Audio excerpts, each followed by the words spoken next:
औरत बस curling iron से हल्का सा जल गई और तभी पास में रखा चायदान अचानक हिलने लगेगा। उसने खोलकर देखा तो हैरान रह गई। चायदान के अंदर 2 नोट पड़े थे। हाथ में पकड़े कर्लिंग आयरन को देखते हुए उसे कुछ समझ आया। इस बार चायदान की प्रतिक्रिया और भी तेज थी। उसकी सोच सच निकली। इस बार पूरे 700 रुपए निकले। नोटों को देखकर औरत बहुत खुश हो गई। फिर उसने मुड़कर टेबल के कोने पर जोर से लात मारी। दर्द से वह लगभग गिर ही गई, लेकिन जैसे ही उसने चायदान की ओर देखा उसके चेहरे पर फिर मुस्कान आ गई। इस बार 400 रुपए और मिल गए। अब औरत को पूरी तरह समझ आ गया कि जैसे ही उसे चोट लगती है चायदान पैसे उगलता है। इसके बाद उसने खुद को चोट पहुंचाने का सिलसिला शुरू कर दिया। तभी उसका बॉयफ्रेंड जैक घर लौटा। घर का बिखरा हुआ हाल देखकर उसने सोचा कि शायद चोरी हो गई है, लेकिन जब उसने लिसा को जख्मों से भरा देखा तो तुरंत पुलिस को फोन करने लगा। तभी लिसा ने उसे चायदान का राज बताया और अगले ही पल उसे एक थप्पड़ मार दिया। जैक चक्कर खा गया, लेकिन फिर लिसा ने चायदान से ढेर सारे नोट निकालकर दिखा दिए। शुरुआत में जैक को यकीन नहीं हुआ। उसे लगा लिसा ने पहले से पैसे छिपाकर रखे होंगे। यह सुनकर लिसा ने कुछ नहीं कहा, बल्कि सीधे घुटने से जैक के नाजुक हिस्से पर वार कर दिया। तुरंत चायदान से नोटों की बारिश होने लगी। अब जैक को यकीन हो गया। कई बार के प्रयोग के बाद दोनों ने पाया कि जितनी ज्यादा दर्द की तीव्रता होगी उतने ज्यादा पैसे मिलेंगे। कुछ ही समय में दोनों ने अपने सारे कर्ज चुका दिए, महंगी कार और हीरे की अंगूठी खरीद ली और एक शानदार विला में शिफ्ट हो गए। जो लोग पहले उन्हें नजरअंदाज करते थे अब खुद पास आने लगे। सब कुछ ठीक लग रहा था, लेकिन जल्द ही डरावनी घटनाएं शुरू हो गईं। एक रात जब दोनों सोने ही वाले थे, लिसा को घर में हल्की सी आवाज सुनाई दी। उसने तुरंत जैक को जगाया। दोनों ने छिपकर देखा। 2 रहस्यमयी आदमी घर में थे। वे सारे पैसे उठा चुके थे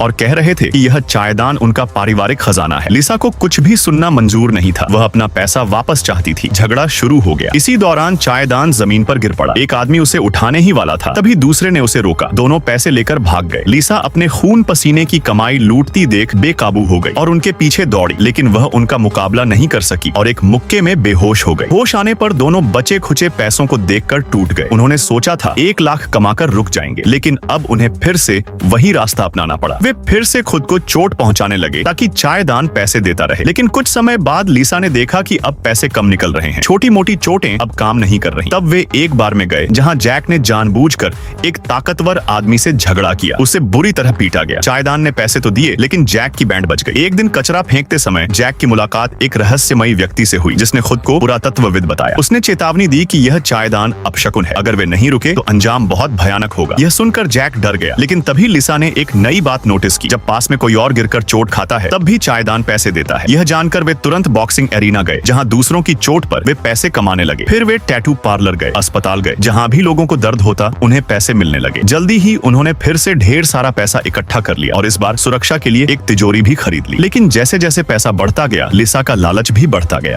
एक दिन गाड़ी चलाते समय उसने देखा कि एक नशे में धुत आदमी लाल बत्ती पार कर सड़क पर आ गया है। लिसा ने ब्रेक लगाने के बजाय एक्सीलरेटर दबा दिया और सीधा उसकी ओर गाड़ी बढ़ा दी। दोनों इस बात पर बुरी तरह झगड़ पड़े और एक दूसरे को बहुत कड़वी बातें कह डाली। गुस्से में लिसा तुरंत गाड़ी से उतरकर चली गई, लेकिन लगभग एक गुजरती हुई कार से टकरा जाती। जैक जल्दी से नीचे उतरा उसे देखने। तभी उसने देखा कि चायदान से निकले नोट चारों तरफ बिखरे पड़े हैं। उसी पल लिसा को समझ आ गया, अगर किसी के दिल को ठेस पहुंचती है तब भी चायदान पैसे उगलता है। दोनों को ऐसा लगा जैसे उनके सामने एक नया रास्ता खुल गया हो। वे बैठकर एक दूसरे को सच्ची बातें कहने लगे। I insisted that we left when they started playing strip poker wasn't because I didn't feel well.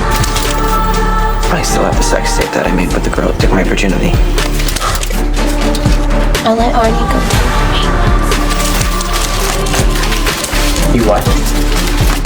लेकिन ये खेल जल्दी ही खतरनाक मोड़ लेने लगा। इसी बीच पीट नाम का आदमी उन्हें देख रहा था और शायद उनके राज को समझ गया। घर लौटने के बाद दोनों को एहसास हुआ कि खुद को चोट पहुंचाना कोई सही रास्ता नहीं है, इसलिए उन्होंने दूसरों को नुकसान पहुंचाने का सोचना शुरू किया। एक रात वे जंगल में एक बड़ा गड्ढा खोदते हैं। लिसा चाहती थी कि किसी बुरे इंसान को वहां फंसाकर मार दें और दफना दें, लेकिन जैक को जल्द ही समझ आ गया कि बात हाथ से निकलती जा रही है। वह लिसा से झगड़कर वहां से चला जाता है। जैक उस रहस्यमयी आदमी के पास जाता है और उससे मदद मांगता है। साथ ही चायदान उसे सौंप देना चाहता है। रहस्यमयी आदमी उसे बताता है कि इस चायदान के श्राप से छुटकारा तभी मिल सकता है जब लिसा खुद अपनी मर्जी से इसे छोड़ दे, वरना इसका अंत केवल विनाश ही होगा। यह सुनकर जैक डर जाता है। वह चायदान लेकर खिड़की पर बैठ जाता है और लिसा को मजबूर करने की कोशिश करता है कि वह इसे छोड़ दे। लिसा ऊपर ऊपर से मान जाती है, लेकिन उसकी नजरें अब भी चायदान पर टिकी रहती है। यह देखकर जैक पूरी तरह टूट जाता है और बिना सोचे समझे नीचे कूद जाता है। लिसा भागकर नीचे आती है और उसे होश में लाने की कोशिश करती है। उसी पल उसे एहसास होता है कि पैसा सब कुछ नहीं है जिसे वह सबसे ज्यादा प्यार करती है, वही सबसे कीमती है। किस्मत से बिल्डिंग ज्यादा ऊंची नहीं थी, इसलिए जैक बच जाता है। होश में आते ही